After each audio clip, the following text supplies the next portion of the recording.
Most time our politicians just bring in policies too, for sure.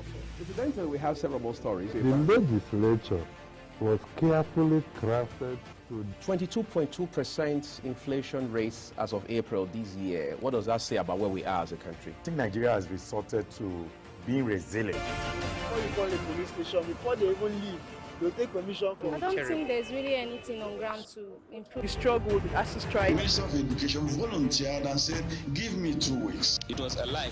The president never gave me any deadline.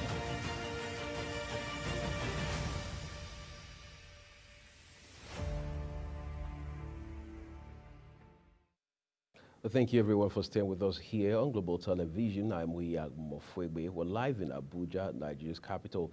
It's a delight to welcome you to Global Morning. It's a great Monday, and no doubt about that. Business week has just begun. Schools have resumed. And for President Bola Tinubu, it's been several days of not being around, not being in the country.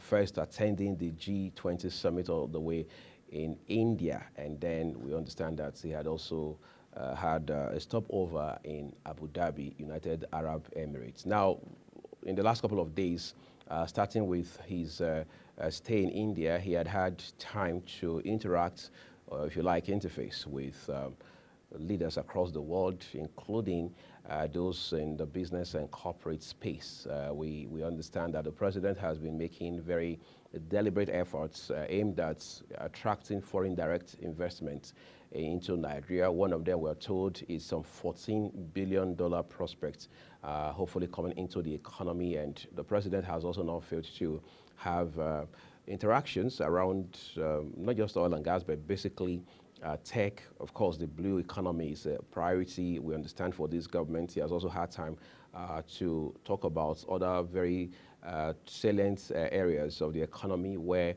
Nigeria can partner with people from around the world. But in all, we'll be taking our time this morning to look at 100 days in office of the president, which actually rounded off just a few days ago. What these 100 days mean, what has been achieved so far, have there been misses? Are there areas where opportunities have been missed, where the government has gotten off on a bad foot, or better still, do we have areas where we have made impacts, where there has been substantial change for the better in terms of the impact it has on Nigerians? Ultimately, we want to look at all of those. The president has received very vehement criticisms in over certain actions or policies, or if you like, pronouncements of this government. Chief amongst them, the removal of fuel subsidy. For some, subsidy should be left to stay. After all, that's, according to them, the only thing the everyday Nigerian enjoys. Others are saying removal of fuel subsidy is long overdue. However, the approach to it, the method adopted by the Tinubu government was a wrong one, because they believe that there should have been specific measures in place by way of palliative already before that announcement was made. However, the president continues to insist that there was no better time to do it. That yes, even though there is need to have put palliatives in place, but the previous government of former President Muhammadu Buhari had only covered subsidy payments till end of June.